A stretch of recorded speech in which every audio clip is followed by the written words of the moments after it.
Hi everyone, this is the NeuroKidz, where education meets empowerment one brain at a time. We are a nonprofit organization dedicated to bringing neuroscience to elementary students in our area.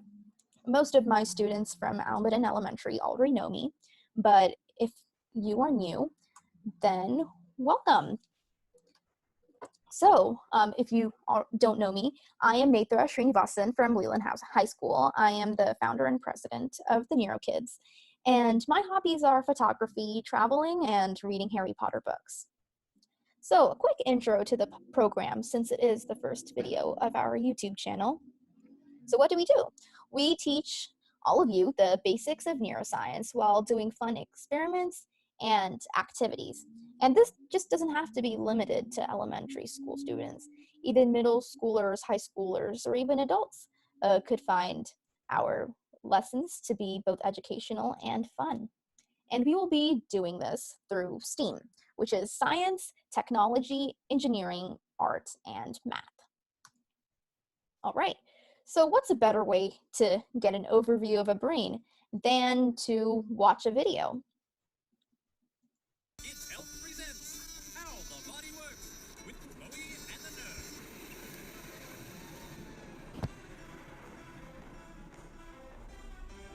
Whoa, well, that was a big one. I'll say. Hey, where did the brain go? That nose tornado scattered the brain all across Bodylandia. Hello, children. I am the cerebrum. Oh, hi, friend. Do you know where we could find the brain? You're going on a marvelous adventure to find 4 important parts of the brain. Wow. I am the biggest part of the brain, the thinking part of the brain, and the part that controls your voluntary muscles. Without me, you wouldn't be able to dance or talk to your friends. No dancing. Oh, dear. I am the cerebrum. I store your memories and make it possible for you to have feelings and emotions. I'm located right here. By weight, I'm more than 85% of your brain. I'm split into 2 halves. The right half of the cerebrum controls the left side of your body, and the left controls the right side. You need different parts of the cerebrum to do different things. Everything from doing a math problem to playing the piano. Ooh, that's amazing. I am kind of amazing. Now, on with the adventure. Just follow the brainy brick road. Follow the brainy brick Follow road. the brainy brick road. We will already. You don't have to be all pushy about it. Boo. Ah! I'm the brainstem. Ah! I connect the brain to the spinal cord. Ah! Could you stop yelling? Sorry, we scare easily. I'm located at the base of the brain, where I connect the brain to the spinal cord. The spinal cord is a bundle of nerves that is protected by the spine.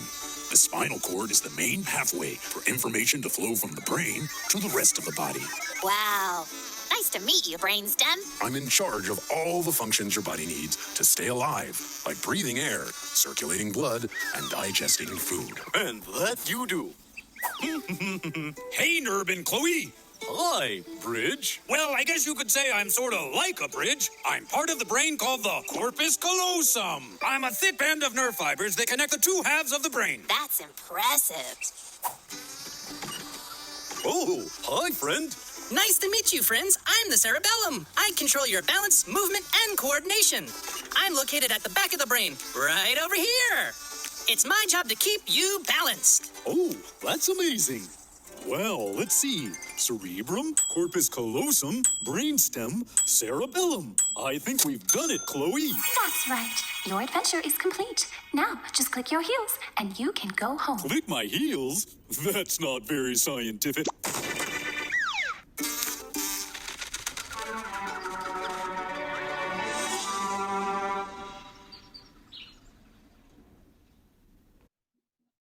All right, that was a cute little video for us to watch. Those were basically the overview of the bigger parts of the brain. And as we go along the course of all these videos in this channel, we will go over the different specifics of the parts of the brain, some of which aren't covered in that video.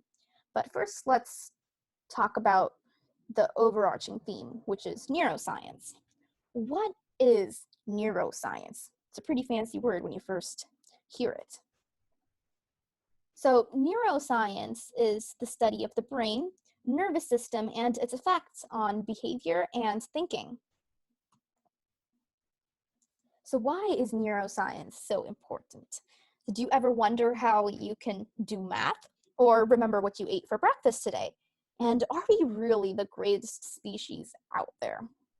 Because they see which species is the greatest based on how complex their brain is.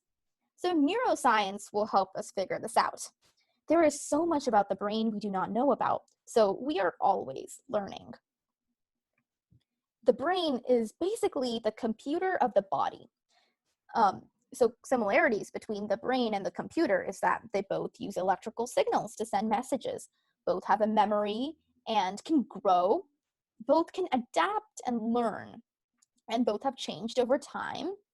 Like a brain that was in a dinosaur is different than a brain that we have, and a computer, which was big and bulky many years ago, is now very sleek. And both need energy, like you need to charge a computer, and you need to eat food for your brain. Both can be damaged. Like, for example, if you do not wear your bicycle helmet and you fall, your brain can get injured. And if you spill coffee over your computer, then it can be damaged as well, or if you smash it. Both can be changed and modified. And both can do math and other logical tasks, and both brains and computers are studied by scientists.